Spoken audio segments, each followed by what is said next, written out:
Dan pemirsa, di penutupan perdagangan di sesi kedua hari ini, indeks harga saham gabungan ditutup di zona merah dengan posisi pelemahan di 0,37% di level 7.362,117.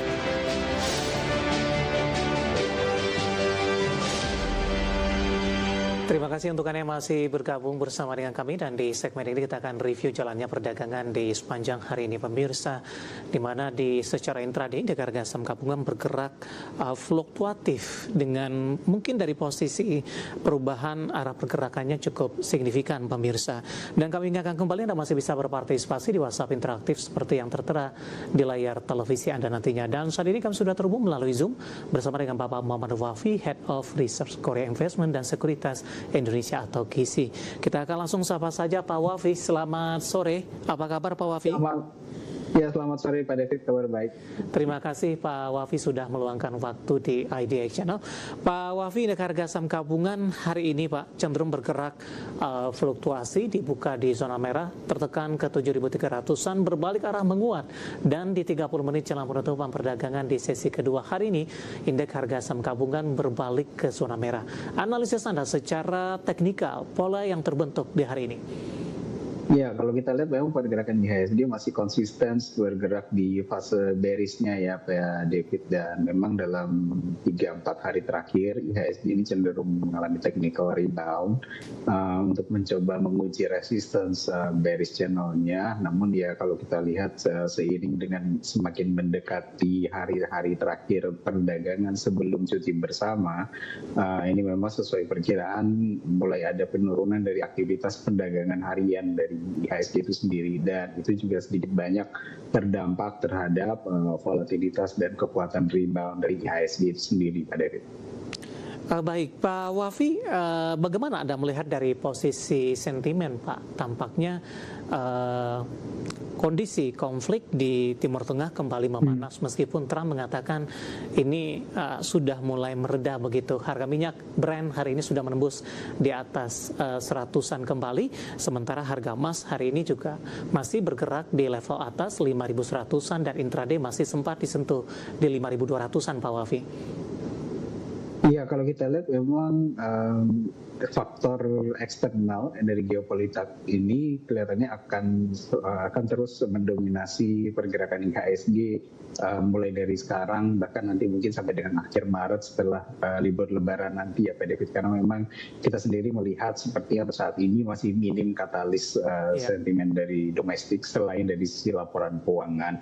Kemudian terkait dengan pergerakan harga komoditas yang cukup tinggi, ini juga yang saya lihat menjadi antisipasi dari para investor yang sepertinya lebih memilih untuk wait and see terlebih dahulu, mungkin lebih memilih untuk memegang posisi cash, meskipun kalau kita lihat beberapa emiten mengeluarkan laporan keuangan dan sudah mulai mengumumkan pembagian dividen yang cukup bagus, tapi sepertinya investor masih mengambil antisipasi terlebih dahulu sambil melihat bagaimana kondisi geopolitik ini selama libur Lebaran nanti, Pak David. Baik, sektor barang baku hari ini menjadi pemberat Pak di sesi pertama pada siang tadi, ketika dari indeks harga saham gabungan mengalami fluktuatif di sepanjang perdagangan hari ini. Saham-saham emiten emas hari ini rata-rata mengalami pelemahan dan tidak sejalan dengan harga komoditasnya yang masih di level atas. Bagaimana Anda melihat posisi ini? Apakah lagi-lagi tadi investor masih wait and see dalam hal ini? Ya, saya lihat memang ada beberapa faktor. Yang pertama, investor lebih memilih wait and see, dan sebagian juga investor lebih memilih profit taking, karena memang kalau kita lihat kenaikan dari harga emiten-emiten emas ini kan sudah cukup signifikan dari tahun lalu gitu ya, dan ini yang kemudian menjadi langkah antisipasi yang dilakukan oleh para investor, mungkin sambil menunggu apakah memang kondisi geopolitik nanti setelah libur Lebaran lebih kondusif atau tidak. Dan saya rasa ketika nanti selama musim libur Lebaran kita melihat kondisi yang lebih kondusif, ini tidak menutup kemungkinan investor akan kembali masuk nanti setelah libur Lebaran. Baik, kita akan coba ulas Pak beberapa saham emiten emas yang hari ini lebih cenderung bergerak di zona merah. Ada MDKA Pak, hari ini melemah di 0,30% di 3.360. Intraday tadi sempat tertekan dalam ke 3230. Meski masih bergerak di zona merah, tapi pelemahannya sudah mulai terpangkas. Analisis Anda untuk MDKA? Ya, untuk MDKA kalau kita lihat ini sebenarnya walaupun bergerak di bawah MA20-nya tapi masih tertahan di atas MA50-nya nih Pak David. Jadi kalau kita bicara dari sisi trennya itu sendiri, ini dia belum confirm membuat lower level sehingga masih level bullish-nya sebenarnya masih terjaga, dan level harga sekarang di sekitar 3360 ini sebenarnya sudah berada di dekat area supportnya, itu di sekitar level 3200 sampai dengan 3150 itu adalah area supportnya. Range konsolidasi saya rasa akan bergerak di kisaran 3150 sampai dengan level 3650 terlebih dahulu untuk saat ini. Baik, rekomendasinya Pak? Untuk sekarang lebih disarankan untuk wait and see terlebih dahulu ya, paling tidak sampai dengan setelah libur Lebaran. Jika ingin masuk, lebih disarankan masuk dengan menggunakan strategi cicil beli atau buy on weakness. Baik, di level berapa Pak Wafi, atau harus menunggu di 3.200-an tadi atau di 3.200-an? Iya, saya rasa sebaiknya menunggu di sekitar level 3.200 sampai dengan 3.150. Baik, kita bergeser ke Antam Pak. Hari ini juga melemah di 1,76%. Antam kembali meninggalkan level 4.000-an Pak Wafi. Ya, untuk Antam ini mungkin agak sedikit berbeda dengan MDKA ya, di mana kalau MDKA sebenarnya masih bertahan di fase bullish, namun untuk Antam ini sudah tidak lagi dalam fase bullishnya, namun sekarang berada dalam fase sideways. Dengan level support sideways-nya itu ada di level 3.700 sampai dengan level 3.650. Jadi jika ingin dipertimbangkan untuk entry, sebaiknya disarankan untuk tunggu di sekitar level 3.700 sampai dengan 3.650. Range pergerakan paling tidak sampai dengan akhir Maret saya lihat ada di kisaran resistance 4.250 sampai dengan 4.350. Baik, analisis dari saham-saham emiten emas pemirsa, di mana dalam sepekan terakhir tadi juga informasi yang sudah kita sampaikan lebih cenderung tertekan meskipun harga komoditas masih bergerak di level atas.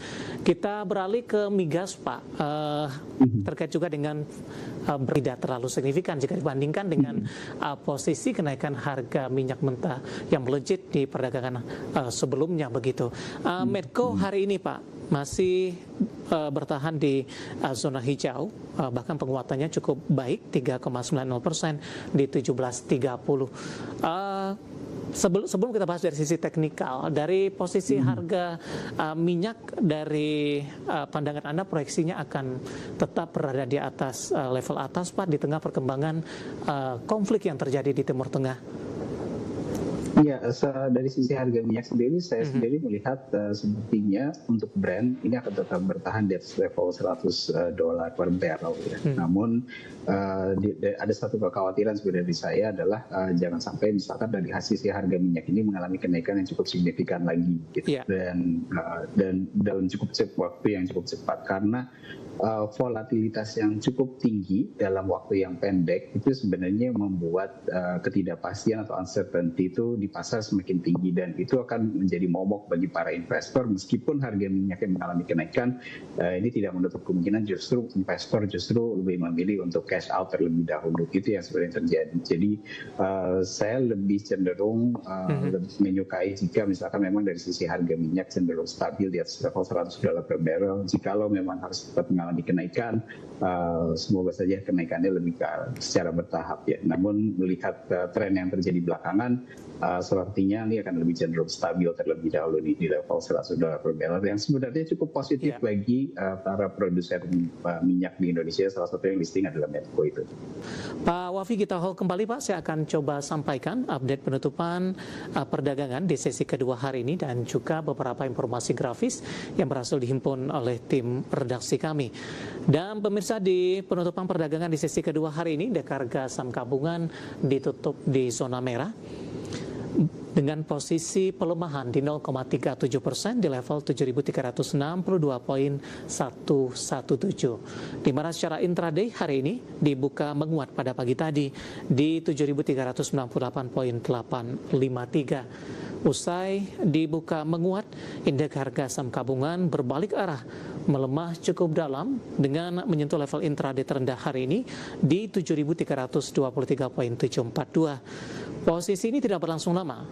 indeks harga saham gabungan memberikan perlawanan hingga memangkas pelemahan dan berbalik ke zona hijau menyentuh ke level intraday tertinggi hari ini di 7.436.497 dan lagi-lagi posisi penguatan ini mampu dipertahankan memasuki perdagangan di sesi kedua terutama di posisi 1 jam jelang penutupan, indeks harga saham gabungan berbalik ke zona merah hingga menyentuh level intraday terendahnya di 7.323.742. Kita akan coba lihat posisi penutupan beberapa indeks lainnya ke grafis yang pertama pemirsa di penutupan perdagangan di sesi kedua seperti MNC 36, Jakarta Islamic Index dan juga LQ45.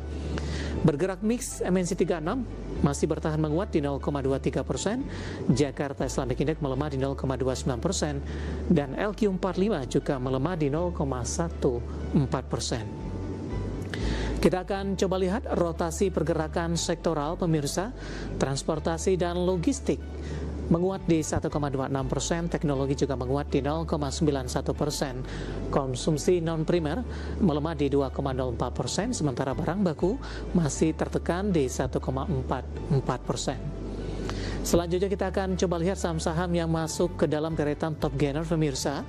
Dari perbankan big cap BMRI menguat di 1%, ditutup di zona hijau 4960. Adaro hari ini juga menguat di level 2500, AADI di 10.175 dan Medco hari ini juga menguat di 1.730 rupiah per sahamnya. Kemudian ke grafis selanjutnya, saham-saham yang hari ini masuk ke dalam deretan top loser.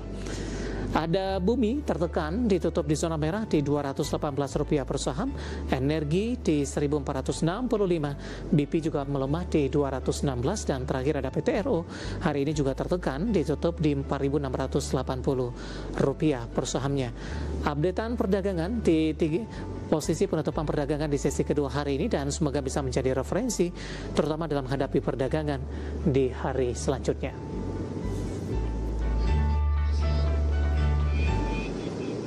Kita akan jeda kembali tetap di tempat Anda. Setelah ini kita akan coba ulas beberapa pertanyaan masuk di WhatsApp interaktif. Kami akan segera kembali sesaat lagi.